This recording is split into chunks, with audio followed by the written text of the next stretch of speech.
Hello বন্ধুরা, আমি হলাম তিশা। তোমাদের ভালোবাসার একটা ছোট্ট ভিডিও নিয়ে আবার চলে আসলাম। তোমরা সবাই কেমন আছো অবশ্যই কমেন্ট করো। তো দেখো, সকাল সকাল আমি সব কাজ ছেড়ে রান্নাঘরে চলে আসলাম রান্নার কিছু কাজ গুছিয়ে রাখার জন্য, যেহেতু শাশুড়ি মা বাড়ি ছিল না। আর এই ভিডিওটা কয়েকদিনের আগের ভিডিও, তো তোমাদের সাথে একটু শেয়ার করলাম। ভালো লাগলে অবশ্যই ভিডিওটা লাইক কমেন্ট করো আর পাশে থেকো। তোমাদের যদি এরকম ভিডিও ভালো লাগে অবশ্যই কমেন্ট করে জানিও। যেহেতু বরমশাই শ্বশুরমশাইয়ের জন্য রান্না করব, তোমরা একটা নতুন জিনিস দেখেছো অবশ্যই কমেন্ট করে জানিও। সিমের মধ্যে থেকে সিমের দানাগুলো বার করে আবার ছাড়িয়ে সেটা আলু দিয়ে রান্না করব।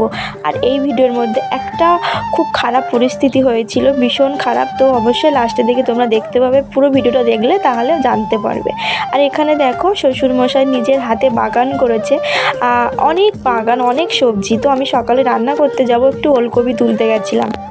আর দেখতে পাচ্ছ তো কি সুন্দর লাউ গাছে লাউ ফুল এসছে, লাউয়ের ডগাগুলো কি সুন্দর লাগছে।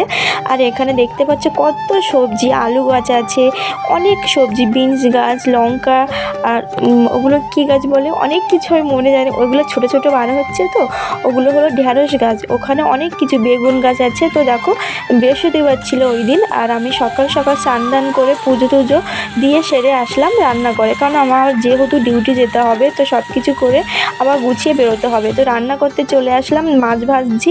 আর ওখানে ওই সিমের আটিগুলো দিয়ে একটা আলু দিয়ে মাছ রান্না করবো, তেলাপিয়া মাছ, দুজনের জন্য।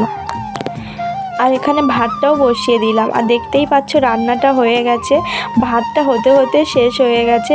কি বলবো, তারপরে আমি বলছি। দেখো, এখানে ওলকপিটা কেটে গুছিয়ে রেখেছি, ওলকপিটাও ভাজা করব। আর ভীষণ ভয়ঙ্কর দৃশ্য, ঘটনা একটা আমার সাথে সকাল সকাল হয়ে যাচ্ছিল।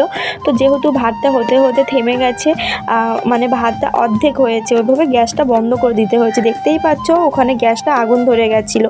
আমি ভয়ে তো পুরো একদম হয়ে গেছে, ডিউটি বেরিয়ে বললাম।